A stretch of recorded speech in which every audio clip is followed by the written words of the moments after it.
Hi, everybody, and welcome back to the Burn Desire Show. And today I'm with Ed Gibbins. Welcome, Ed. Thank you. Nice to meet you, Charles. Pleasure. So, Ed's got you can see in his background there, it's a super interesting service, I suppose, product and service that him and his team have now developed.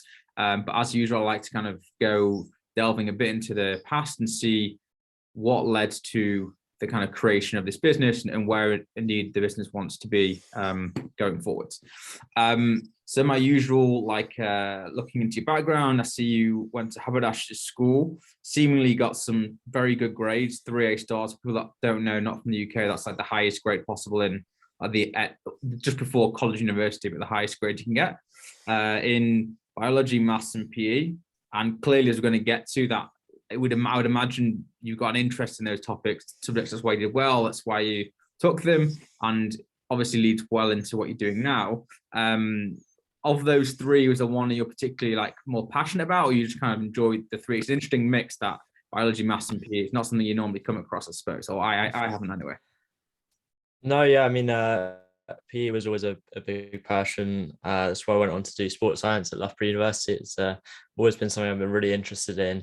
It's been a big part of my upbringing, sort of just learning all about sport performance, human performance, how we can optimize our own selves. So yeah, sports science was a really big one of those, and loved every minute of it. And I see also you were first team captain of the rugby team. Is rugby your number one passion sport, or do you play other sports also? Yeah. I've been a lifelong athlete, sort of growing up. Amateur athlete growing up. I always loved performing and sports, and just lifelong passion for watching and playing sports, and just how we can sort of optimize our performance. So it all ties in quite nicely. So then you went on to Loughborough, as you mentioned, which again, if people don't know, is it's pretty much the premier sport university in the country, isn't it? Really, is that true in saying? Yeah, it's a pretty cool place for sports. There's always GB athletes around the place, training with sort of the England rugby team, women's rugby team train there, and you'll be in the gym and there's Adam Peaty next to you. So it's quite a cool sport environment there. Interesting. And you studied sport and exercise science. Are you still there from what I see, or have you kind of you left, or where are you right now? Yeah. So I met Sam and Cody, two of my fellow co-founders, when I was just about to join Loughborough University. Worked on it, sort of combining both, and now I'm on a sort of placement year off uni and really focusing on Rewire with the plan to come back next year. Perfect. So one of my questions again, which you come on to there, is how do you come across your co-founders? Because what I understand, they're based in the States, and one of them's in New York, right? Yeah, they're both Son and Cody are both in New York. Rosala, another one of them, is in Germany right now. And it's an interesting story. I've always had a passion for optimizing performance. When I was about 13, I was diagnosed with type 1 diabetes. So it kind of started a journey then of how can I optimize my performance. First, it started off with how can I get my blood sugars in the right place for sports? How can I, get in the right place? Physiologic, from a sort of physiological standpoint. And when you're controlling a bodily process like that, it's you get really dialed into your physiology. So first started like that, and then it was more about sort of training and recovery, and then into nutrition and psychology. And with that, developed a really big interest for mindset. So had a big interest in that, and then scrolling through Instagram one day and saw Son and Cody had put out sort of an initial prototype. They've been working on a prototype for neurotraining and just putting out some teasers on Instagram. Saw it, massively interested me, and sort of aligned with everything I'd been everything I was interested in, really. And just sent them a DM, and joined the team, and been working on it ever since. Well, so in the team, it's yourself. Who else in the team? Yeah, so there's four of us, myself, Sun Sachs, CEO, Cody, our CTO, and Rosala, our VP of marketing. And then we've got a great team of advisors around us from, all across human performance, business, sport business. And it's a great team of advisors and a great core founding team too. Yeah, I noticed as well that you you got some investors from Under Armour. So I'm interested in that because I'm kind of in the technology kind of space to a degree, albeit in a different way, which you know somewhere, whatever. But did you get involved in the company prior to the fundraising and bring all these advisors, or were you involved slightly afterwards? No, yeah, I've been involved, for that whole process. So yeah, that was a really exciting one in particular, Under Armour, but also recruiting all our advisors was a very exciting process. So for people that don't understand or are at the point they've got an idea or that they've got a business, like how did you go about kind of, because you got some really interesting as well, like an NBA player and some other kind of key athletes on the advisory board, but also investors. How do you go about kind of approaching these people and eventually, get them to cut a check, I suppose? Yeah, I think the key part is, networking and connections, who you're talking to, and just talking about your product and your system and, your business and mission as a whole. The more we got talking about it, the more intros we'd get to exciting people, exciting companies, and naturally there's some fits along the way. So Under Armour was a really nice fit in the fact that their strategy is marketing strategy this year is particularly around mindset. It's train what's under the armor, train your mind, and they were running some similar campaigns that aligned really nicely with their philosophy and their direction as a whole. So that was a really interesting one. But yeah, I think the key part is just talking, networking, and you'll find natural fits along the way. Okay, now coming on to the actual app itself. You've mentioned an awful lot mindfulness and mental toughness and these kind of things. And again, if you look across your website, it goes into some depth and those kind of themes. For someone that's like the uninitiated, doesn't really know what we're talking about, what was the problem effectively, and what's the solution that Rewire looks to achieve? Yeah, so one of the core problems is sort of rooted in science. Mental fatigue has a big impact on our athletic performance. We kind of know this intuitively, like still a little thought experiment. After a long day of work, if you went to the gym, it would naturally feel harder. You've got a level of built up mental fatigue that when training under, it makes it harder and you perform at a lower intensity. So we kind of know this intuitively, and science backed that up by a 2009 landmark study by Samuel Makura, sort of investigating the impact of mental fatigue. It becomes a really big problem in performance. In training we can sort of adapt around it, but in performance, where we really want to perform, it's reducing our intensity and thus our performance. So essentially our goal is to create a system that helps you train your resilience to mental fatigue. And through that, we use a brain endurance training system, which essentially uses a response inhibition task to train the part of the brain responsible for perception of effort and essentially in turn increase your tolerance to mental fatigue. So that's sort of our long-term training tool. Then naturally we sort of understand that mental fatigue is going to happen, and we just want to provide the tools to deal with that and recover on the spot. So we developed a mindset recovery system, which sort of uses a range of novel protocols from across psychology, physiology, neuroscience to essentially help in reducing that level of mental fatigue. And then at its core is sort of a monitoring system that helps the athlete understand their level of physical, emotional, and cognitive fatigue to help deal with those across the board. So understanding them and thus providing solutions, essentially helping the athlete sort of perform at their best.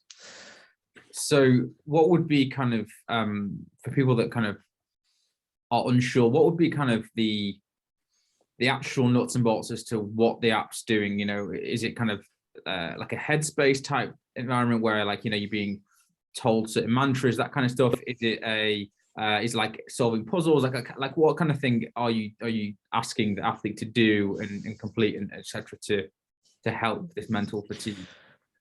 Yeah, it's kind of a mixture of both of those. We essentially have three systems. Each of those are integrated with one another, but three sort of systems. So one of those is the Readiness Assessment. What that does is essentially understand the level of fatigue the athlete's under, how ready they are to perform. And to do that, we use a range of measures across physical, cognitive, and emotional measures. So from a physical standpoint, we'll be looking at heart rate variability, heart rate, sleep, From a cognitive standpoint, we'll be looking at your reaction time, your lapses, your misses. And from an emotional standpoint, we'll be looking at your sort of subjective feelings of stress, frustration, readiness, and rest. So in total, we're using 15 data points across that readiness assessment to get a really nice holistic picture of your state. And on the other side of things, we've got a neurotraining system. So essentially that comes back to what you're saying about sort of puzzles. It's giving you a challenge, and you're having to overcome those challenges. And in turn, that sort of builds resilience. And that's sort of our training tool to build tolerance to mental fatigue. So we're using a Stroop task in that. And essentially, you're responding to the top color word and kind of suppressing your natural instincts to pick the correct answer. So it's a little bit confusing, but we're using a response inhibition task there. And finally, we got the mindset recovery system. That's sort of the on-the-spot tool to deal with mental fatigue and physical fatigue and sort of improve mind-body recovery. So in that kind of, as you said, that's more in line with your sort of headspace, but we're using a range of different protocols. So guided breathing naturally, but also self-talk mantras, visualization, and then some more interesting ones, well, not more interesting necessarily, but some really novel ones and unique ones. So subliminal priming, where we're essentially flashing a smiling face at a frequency that's hard to see, but subliminally has an effect on your mindsets. And binaural beach, which essentially through a process of brain entrainment can sort of get your brain in the right mindset for what you want to achieve. So we might use the 2 hertz beat for sort of deep relaxation, a delta wave there, or we might use a beta wave for activity or focus. So there's a range of different goals we can achieve across our mindset recovery system, from increased focus to competition preparation to pre-workout priming. And we're just sort of using the protocols in a different way to achieve those goals. And naturally, each system is integrated with one another. We use our readiness assessment to understand your recovery recommendations and your training recommendations, and naturally they all sort of tie in like that.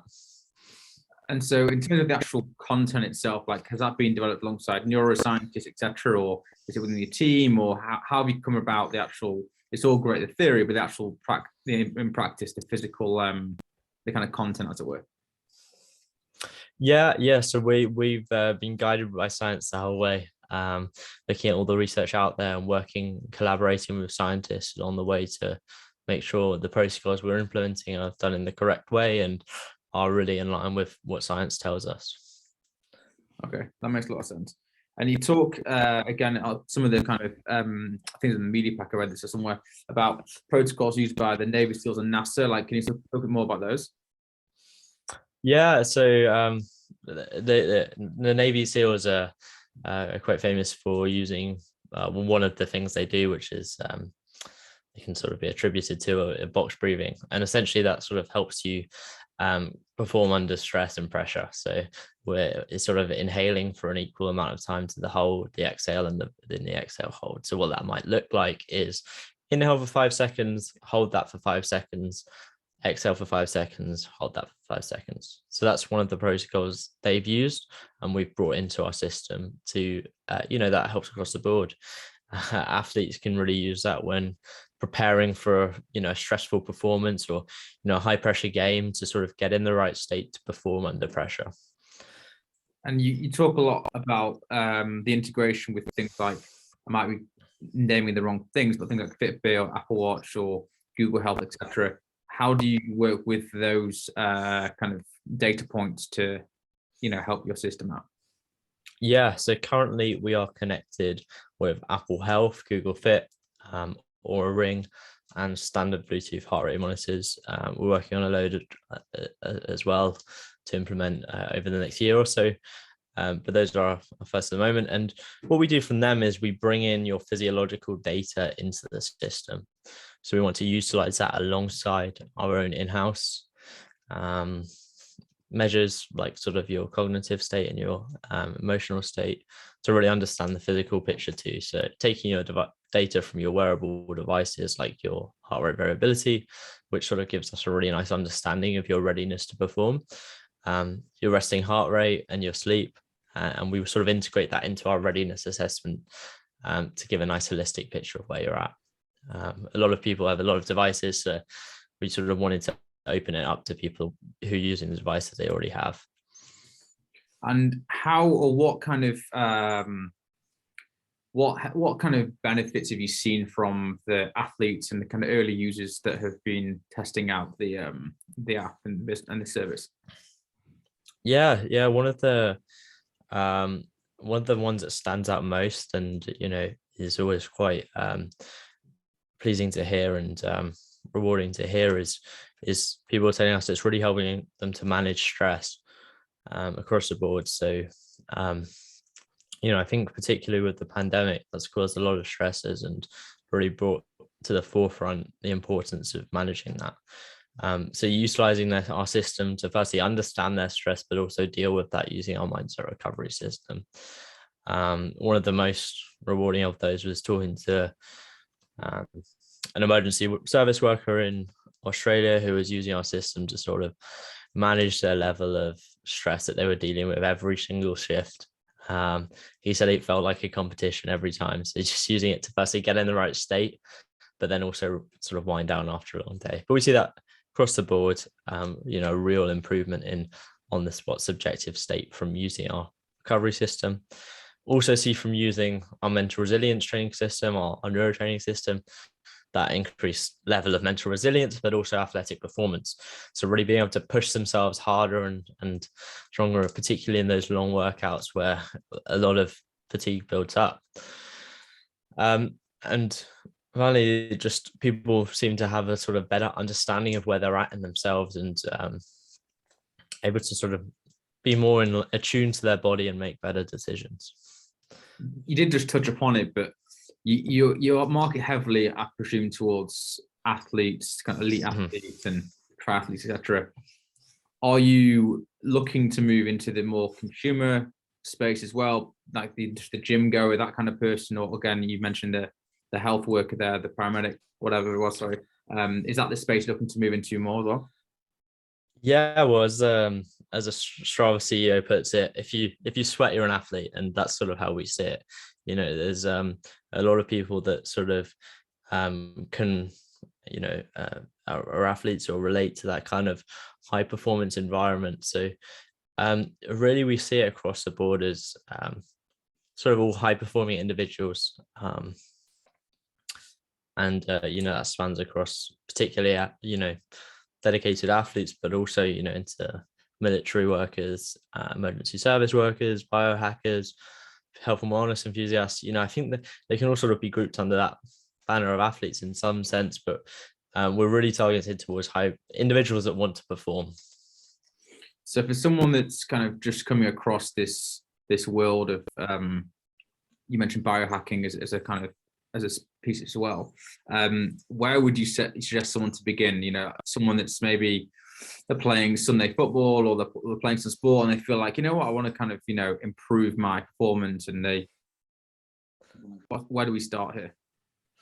Yeah. I think one of the first steps is sort of understanding your metrics. So a great place to start is heart rate variability. It sort of gives you a really nice picture of your readiness state. We use that as a big part of our system. I think the other thing is just sort of checking in with yourself and, considering your level of stress, your level of frustration, all these sort of emotional factors that play in. So I think the first step is sort of understanding where you're at. If people want to try it out, that's a part of our system as well, using HRV and all these sort of factors.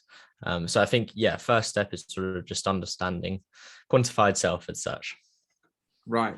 And where can people find the, it's an app on both the app stores? Is that how it's the main way of kind of interacting?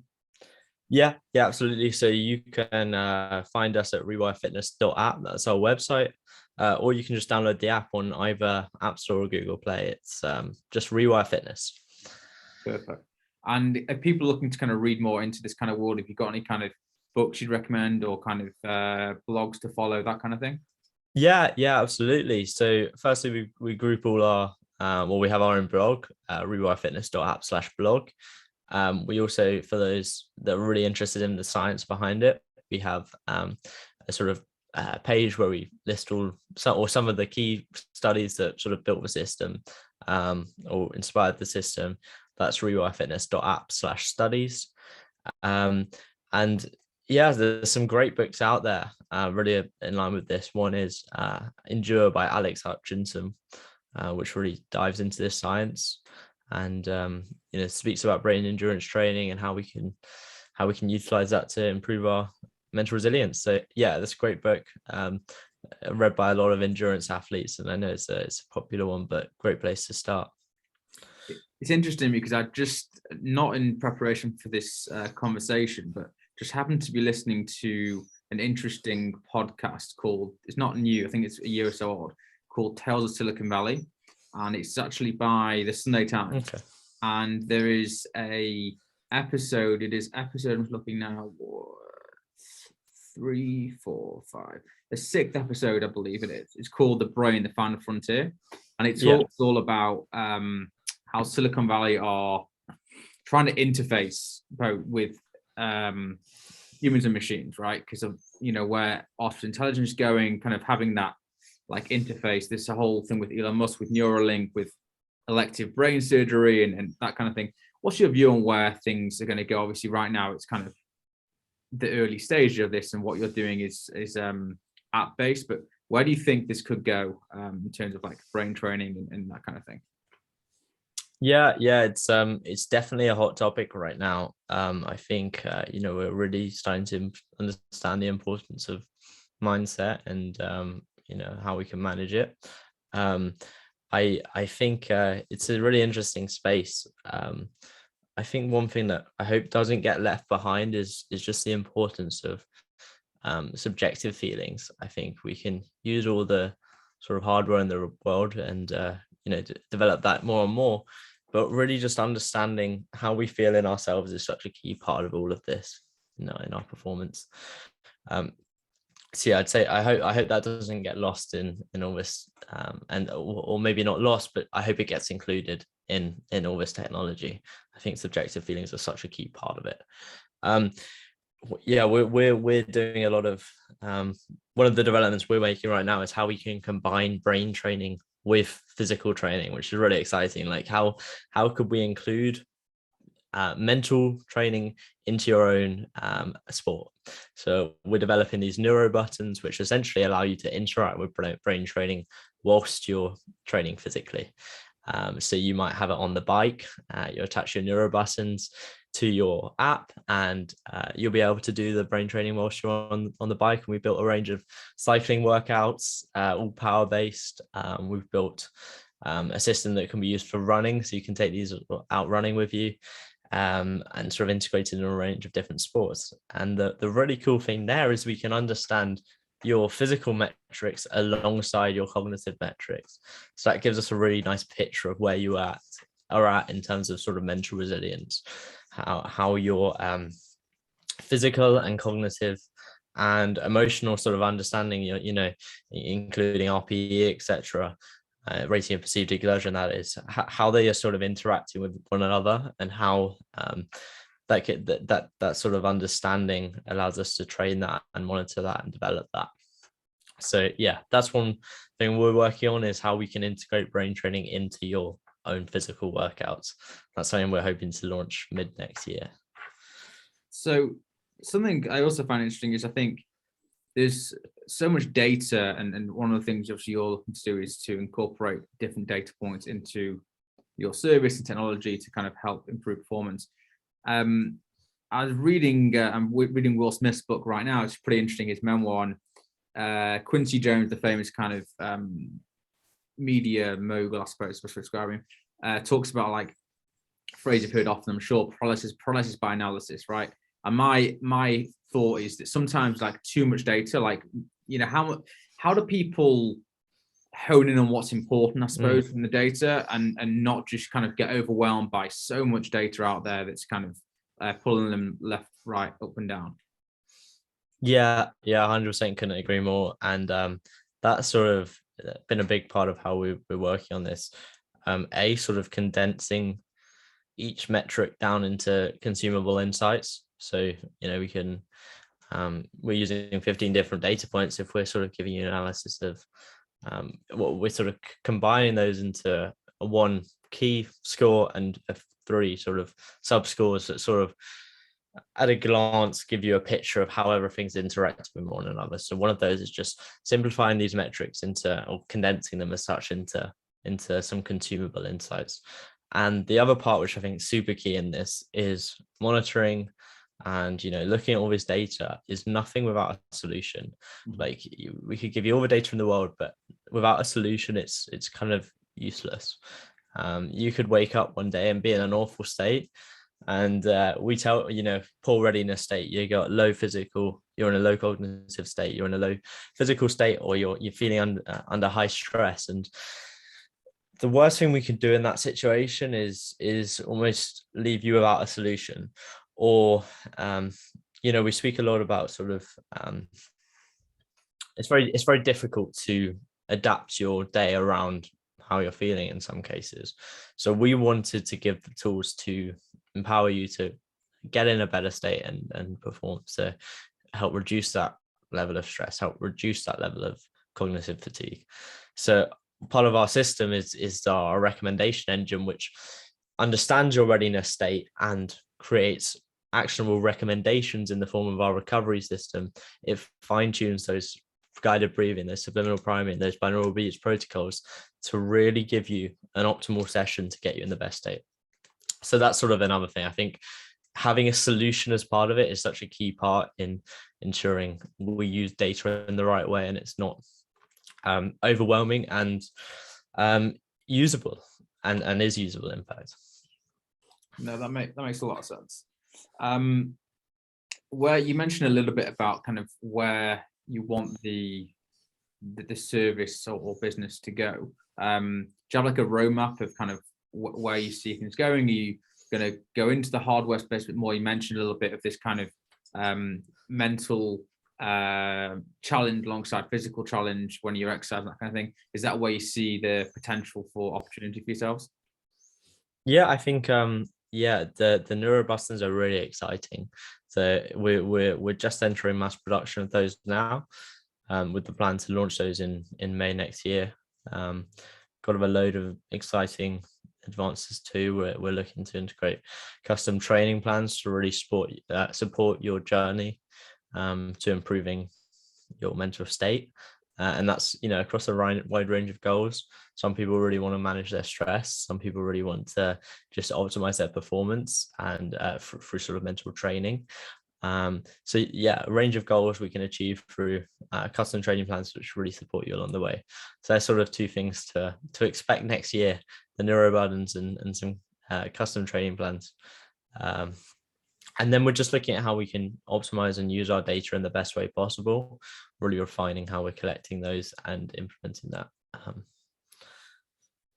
So for people that are listening or watching this that are really interested, they download the app, like what can they expect in terms of how does the service work? Is it a subscription base? Is it kind of contract? Like what is it? How much it costs, or how does it work? Yeah, it is it's a SaaS app. And we're running a 7-day free trial.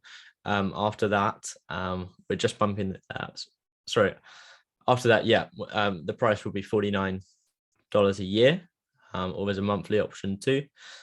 So it translates to less than the price of coffee a week. And yeah, it's going to support you along your journey towards improving your mental state. So really worthwhile investment. Once you download the app, you just sign up. We'll give you a training plan or like a training guidelines based on your current physical and mental challenges that you're facing.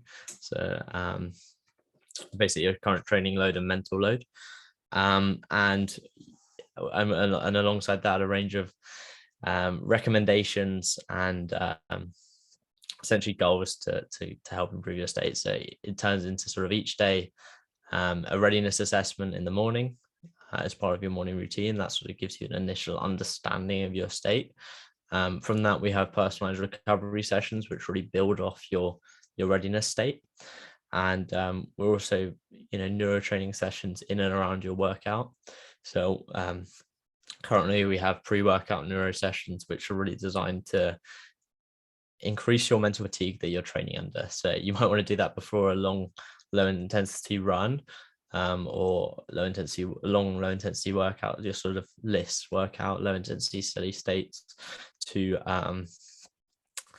really build a level of mental load that you then train under. And that's great for mental resilience training. We also got post-workout sessions, so that might be something to top off your high intensity session, sort of just finish that off with some extra mental load, and also some standalone sessions which you might just want to fit in and around your day, on your lunch break. I think lots of our users are using it in, and as I sort of alluded to, the neuro buttons allow you to train whilst you're working out, so that sort of combines the two. So yeah, really supports you throughout the day in terms of mindset recovery too. Firstly, with that morning session, just helping you, achieve a level of preparation for your goals that day, whether that be physical performance, whether that be productivity, or whether that just be recovery or rest, which, is, sometimes we need a little help getting in the state for. But then also throughout the day, we understand through your readiness assessment whether you're in a stress state, and or a particular sort of a low emotional state, and we'll pop up throughout the day with sessions to help you manage that and get it back on track. So it really is designed to support you throughout the whole day. Do you have, I guess, thinking about kind of where we are right now, with particularly in the UK, home working is now being kind of preferenced above going to the office, that kind of thing. Do you have data that's showing you how that's affected people's mental states at this point in time, or is it a bit too early to kind of? We don't have any data on that particularly, no, but I think we've seen across, we don't have any in-house data. Oh, that's all right. Yeah, sorry, so there's a bit of an interruption with the sound there. Hopefully it won't happen again. I don't know what's going on there. My question was how home working, have you seen patterns, or are you seeing patterns of how home working might be affecting those mental states compared to kind of going to the office, that kind of thing? Yeah, we haven't done any sort of in-house research on it.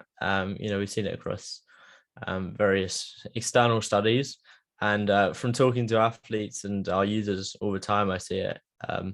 People are really struggling in that. I spend a lot of my week in feedback meetings with users, getting an insight into, firstly, their experience of the product, but also their day-to-day life and where we're supporting them. And I think, yeah, you're completely right. One of the big things is working from home, and well, maybe partially working from home, but partially restrictions and lockdowns and challenges from the pandemic like that.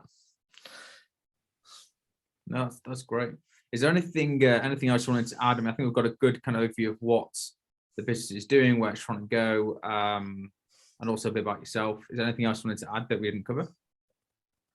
All good from me. It's been great talking to you. Well, thank you very much for your time, Ed, and look forward to following where the business goes, and of course yourself. You think there's a chance that you might not go back to university and continue down this route, or you're set on going back to university? That's too early to say. Good for you. Well, thanks for your time. I really appreciate it. Thank you.